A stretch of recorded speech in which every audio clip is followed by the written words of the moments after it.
একটা মানুষ কতটা পরিষ্কার পরিচ্ছন্ন তার জুতো দেখে বিচার করা হয়। সেই জুতোগুলোই আজকে পরিষ্কার করতে বসেছে। আমরা ঘুরে এসেছি, বেশ কিছুদিন হয়ে গেল, কিন্তু জুতোগুলো কবে থেকে পরিষ্কার করা হয়েই ওঠেনি। আমার একটা হ্যাবিট আছে, আমরা যেখানেই আমি ঘুরতে যাই না কেন, এসে অবশ্যই জুতোগুলো পরিষ্কার করি। Hello everyone, this is Ivy, welcome back to my channel. Isha's ডায়েরিজের নতুন সকালে তোমাদের সকলকে ওয়ার্ম ওয়েলকাম জানাই। প্রথমেই আমি শ্যাম্পুর জলটা রেডি করে নিলাম। আমি চা পাতাকে 1 কাপ জলের মধ্যে ফুটিয়ে সেটা হাফ কাপে পরিণত করেছি এবং সেই ফর্মটাকে হালকা একটুখানি ওয়ার্ম অবস্থায় তার মধ্যে অ্যান্টি ড্যান্ড্রাফ শ্যাম্পু, যেটা ন্যাচারালি ইউজ করা হয়, সেইটা আমি এর মধ্যে অ্যাড করে দিয়েছি এবং সেটাকে ডাইলিউট হতে সময় দিয়েছি। তার মধ্যে আমি জুতো কটা পরিষ্কার করে নিচ্ছি, তারপরে চানটা করে নেবো। তোমরা আমার জুতো পরিষ্কার করতে করতে কিন্তু ছটাপট একটা লাইক করে শেয়ার করে চ্যানেলটা সাবস্ক্রাইব করে দিও, মনে থাকে যেন। এরপরে চলো তোমাদেরকে বলি, এই যে জুতোগুলো পরিষ্কার করতে না অনেক কষ্ট লাগে, কিন্তু এটা হচ্ছে টাফ, সব থেকে টাফ ক্লিনিং কাজ। কারণ করতে কারুর ইচ্ছা করে না, অথচ করাটা নেসেসিটি। অনেকে আছে জুতো একদমই পরিষ্কার করে না, সেগুলোই বারবার রিইউজ করতে থাকে। জেনে রেখো, কোনো জিনিস যদি পরিষ্কার না করে বারবার রিইউজ করা হয়, সেটা থেকে কিন্তু অনেক ধরনের রোগ আমাদের মধ্যে শরীরে বহন করে। এগুলো ভবিষ্যতে একটা একটা করে রিসার্চের মাধ্যমে প্রমাণিত হচ্ছে। লাইক একটা এক্সাম্পল দিই, একটা সময় আমরা জানতাম শাড়ি পরাটা খুবই ভালো, কিন্তু শাড়ি পরাটা যে ক্যান্সারের কারণ হতে পারে সেটা কিন্তু রিসার্চের দ্বারা এখন প্রমাণিত হয়েছে। শাড়ি পরার জন্য যে কোমরে দড়ি বাঁধা হয়, পেটিকোটটা বাঁধা হয়, সেই কোমরের দড়িটা যদি খুব টাফ করে বাঁধা হয় এবং সেটা দীর্ঘস্থান ক্ষণস্থায়ী হয়ে যায় একটা জায়গায়, তার ফলে কিন্তু মেয়েদের ক্যান্সারের সম্ভাবনা রয়েছে। এবার দেখো, এই জিনিসটা তো আগে যদি কেউ বলতো তুমি শাড়ি পরছো বলে তোমার ক্যান্সার হবে, তাহলে কেউ বিশ্বাস করতো না। এখন যেহেতু প্রমাণিত হয়েছে রিসার্চ দিয়ে, তার জন্যে এখন সবাই বিশ্বাস করছে। সেই রকমই তুমি যদি কোনো জিনিস ক্লিন না করে বারবার রিইউজ করো, সেটা থেকে কিন্তু অনেক ধরনের রোগ হতে পারে। ইভেন বলছে যে আমরা পিলোটা ইউজ করি মাথায় দেওয়ার জন্যে, সেই পিলোটা যদি রীতিমতোভাবে আমরা ক্লিন না করি, ভ্যাকুয়াম দিয়ে বলছি ক্লিন করতে, অনেক সময় আমরা ক্লিন করি না, একই পিলো কভার দীর্ঘদিন ইউজ করতে থাকি, হয় না? অনেক সময় মাথায় যেহেতু আমাদের শ্যাম্পু ট্যাম্পু দেওয়া থাকে, তার জন্য পিলো কভারটা নোংরা হয় না। কিন্তু সপ্তাহে একদিন করে তোমার bed cover, pillow cover change করা উচিত। যদি তুমি চেঞ্জ না করো, তাহলে সেখান থেকেও ক্যান্সারের দানা বাঁধছে শরীরে। এরকম বিভিন্ন এক্সাম্পল কিন্তু এখন আমরা জানতে পারছি। অবশ্যই তার জন্য আমাদের সোশ্যাল মিডিয়ার অনেক হেল্পফুল থাকতে হয়, কারণ সোশ্যাল মিডিয়ার থ্রু দিয়েই কিন্তু আমরা এই সমস্তগুলো বেশি জানতে পারছি।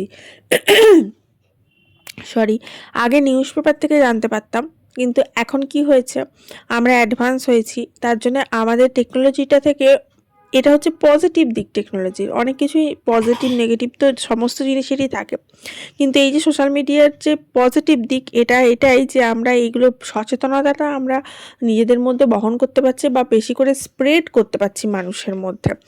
যাই হোক, ওই জন্যই মেনলি জুতোগুলো আমি পরিষ্কার করি বা ক্লিন রাখার চেষ্টা করি। এভরিডে বেসিসে যে স্লিপারটা আমরা ইউজ করি, সেই স্লিপারটা কিন্তু আমরা এভরিডে বেসিসে ক্লিন করি।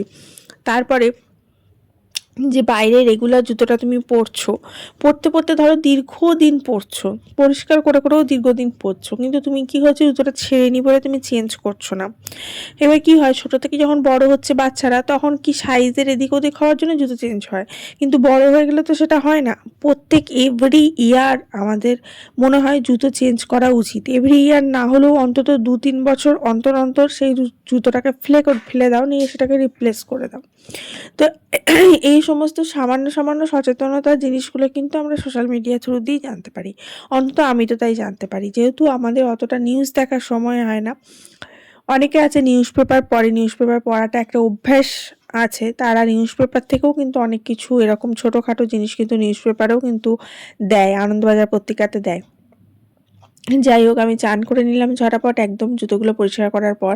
আর জুতো পরিষ্কার করার যেদিনই আমি জুতো টুতো পরিষ্কার করি, সেদিন একদম মাথা ধুয়ে সকাল চান করার চেষ্টা করি। এখন অনেকটাই সকাল, তার কারণ হচ্ছে চুলটা শুকাতে একটু যেহেতু সময় দিতে হবে, আর আমার শরীরটাও খুব একটা ভালো নয়, তার জন্য দেখতেই পাচ্ছ আমি একটা উপরে হালকা পাতলা চাপিয়েছি, তার মানে শরীরটা যাতে গরম থাকে, কারণ আমার হালকা হালকা জ্বর রয়েছে ভেতরে, আমার গলা শুনেও বুঝতে পারবে। আর এখন একটা প্রচুর চাপের মধ্যে রয়েছি, তোমাদের তো প্রতিদিনই বলছি যে মেয়ের পরীক্ষা আর আমাদের ঘরের কাজ ভিডিও সব মিলিয়ে একটা প্রচুর চাপ সৃষ্টি হচ্ছে। কিন্তু ওই যে চাপের মধ্যেও জীবন চলবে, জীবনকে চালাতে হবে। তোমার যতই চাপ আসুক না কেন, তুমি মনে রাখবে সেই চাপটা তোমার কাছে অনেক কম, তার থেকেও অনেক বেশি বেশি চাপ কিন্তু অনেকজনের মধ্যে রয়েছে।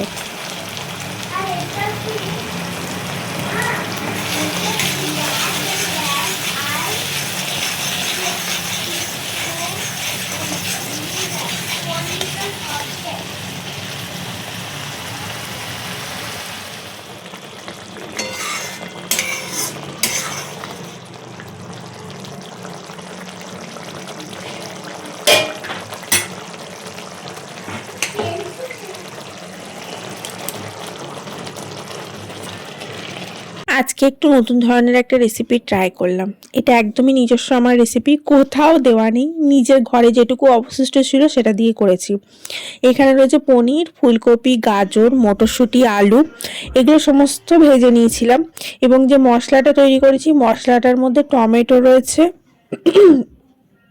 আর পোস্ত রয়েছে। পোস্ত আর টমেটো দিয়ে একটা মশলা তৈরি করে তার মধ্যে এই যে নিরামিষ তরকারিটা আমি করছি, আর এবং লাস্টে গার্নিশিংয়ের জন্য ধনেপাতা আর একটু গরম মশলা গুঁড়ো আর একটু ঘি দিয়ে দিয়েছি।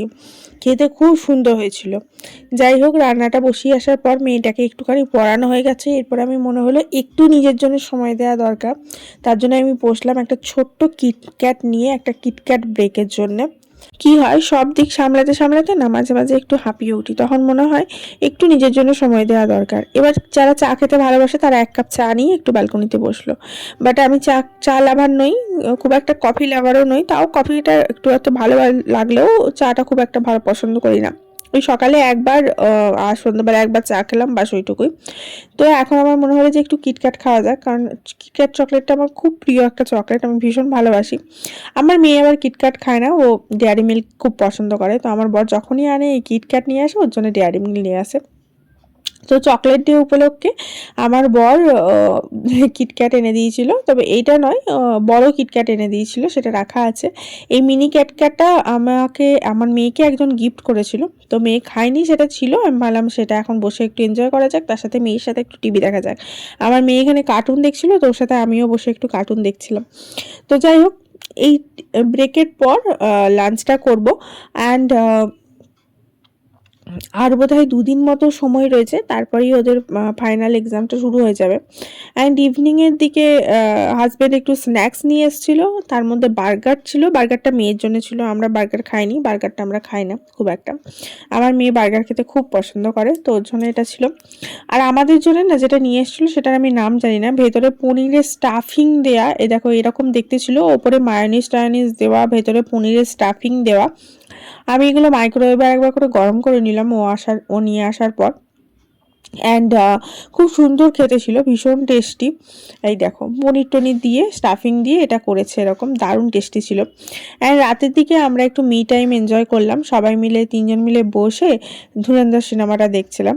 তোমাদেরকে কয়েকদিন আগেই বলেছিলাম যে ধুরন্ধর দেখেছি, তো এটা ধুরন্ধর দেখার সময়ের কথা। ধুরন্ধরটা সত্যিই আমার খুব ভালো লেগেছে, তবে কিছু কিছু পার্ট বাদ দিয়ে, কারণ এখন প্রত্যেকটা সিনেমার মধ্যে প্রচুর ভায়োলেন্স দেখাচ্ছে, যে জিনিসগুলো আমার একদমই পছন্দ নয়। মানে কিছু কিছু মার কাটারি সিন এমন আছে, মানে দেখাচ্ছে যে ইন্ডিয়ান স্পাইকে পাকিস্তানে টর্চার করছে, মানে টর্চারের ডেফিনেশনটা ওখানে এমন দেখিয়েছে, অতটাও দেখাবার কিছু কি প্রয়োজন ছিল, মানে অত্যাধিক। তারপরে যখন ও মারছে মারছে তো এমনভাবে মারছে, মানে এত মানে ডিপলি ওটা দেখিয়েছে না, ওই জিনিসগুলো খুব এফেক্ট করে। তো খুব একটা ভালো লাগেনি আমার ওই সমস্ত সিনগুলো, তবে মেনলি স্টোরিটা ভালো লেগেছে। তবে কিছু কিছু জায়গা আছে আমার খুব খটকা লেগেছে, যেমন পাকিস্তানে তো আমি শুনেছি মেয়েদেরকে খুব একটা ছোটোখাটো ড্রেস পরে দেখা যায় না, সেখানে একটা মন্ত্রীর মেয়ে একটা ছোট ড্রেস পরে পাবে গিয়ে ডান্স করছে। এটা কি সত্যিই পাকিস্তানে হয়? আমার তো জানা নেই। যাই হোক, এরকম কোনো খবর তো জানা নেই। তো যাই হোক, এটা এরকম ছোটোখাটো কয়েকটা জিনিস লিঙ্ক করা যায় না। তারপরে এসে লিভ ইন করছে, মন্ত্রীর মেয়ে অন্যজনের ঘরে এসে লিভ ইন করছে, তো সে তো চাইলেই তুলে নিয়ে যেতে পারে মেয়েকে জোর জবরদস্তি, সেসব নিয়ে যাওয়ার কোনো ঝামেলা নেই, এসব দেখাচ্ছে। তো এইগুলো তো পাকিস্তানে অ্যালাউ হয় না, জানি না গো। যাই হোক, সেসব নিয়ে কথা বলছিলাম। তবে সিনেমার স্টোরিটা ভালো। এরপরে আমার নেক্সট পার্ট আসছে। তো এর সবথেকে ভালো লেগেছে গানগুলো আমার। গানগুলো ভীষণ সুন্দর। প্রত্যেকটা সিন এত ভালো লাগছিল। এই দেখো আমি তোমাদের একটুখানি ক্লিপ দেখালাম, বাট আমি সাউন্ড দিচ্ছি না। কারণ জানোই তো সাউন্ড দিলেই কপিরাইট আসবে। আর আজকাল কপিরাইট নিয়ে এত সমস্যায় ভুগতে হচ্ছে। মানে লিটারালি 2021-এর ভিডিওগুলো আমার এখন কপিরাইট দিয়ে দিয়ে আসছে। এরকম এরকম সমস্যার সম্মুখীন হতে হচ্ছে। তো আজকে রাতে আমরা এইসব দেখে দেন শুতে গেলাম। মাঝে মাঝে আমরা এরকম করে বসে বসে সিনেমা দেখি, এনজয় করি। আমি, আমার মেয়ে, আমার বর। আমার মেয়ে সিনেমা দেখতে দেখতে কখন ঘুমিয়ে যায়, এখানেই ঘুমিয়ে যায়। তারপরে যখন আমাদের দেখা হয়ে যায় তখন ওকে নিয়ে গিয়ে আবার শুয়ে দেয় আমার বর। তো যাই হোক, এই এই সিনেমা দেখা ব্যাপারটা আমার খুব পছন্দের, আমার খুব ভালো লাগে। আমার ঘরে আমি নিজের মতো করে বসে নিজের মতো করে সিনেমা দেখতে পারি, এটাই আমার সবথেকে ভালো লাগে। সিনেমা হলে গিয়ে আমার খুব একটা ভালো লাগে না। সেই তামঝাম করে যাও সিনেমা দেখতে, তার থেকে আমার নিজের ঘরে নিজে আনন্দ করে দেখবো, এটাই আমার ভালো লাগে। তার জন্য আমি সিনেমা হলে যাইনি ধুরন্ধর দেখতে। আর সিনেমা হলে আমার বর প্রচুর যেতে বলে, বাট আমার একদম ভালো লাগে না। আমি একটু অ্যাভয়েডই করি সিনেমা হল যাওয়াটা। আমার মনে হয় ফালতু এই তামঝাম করে সিনেমা দেখতে যাওয়াটা খুব একটা ভালো লাগে না। যাই হোক, তোমাদের কাছ থেকে আজকে এখানেই বিদায় নিচ্ছি। দেখা হচ্ছে কালকে আবার একটা নতুন ভিডিওর সাথে।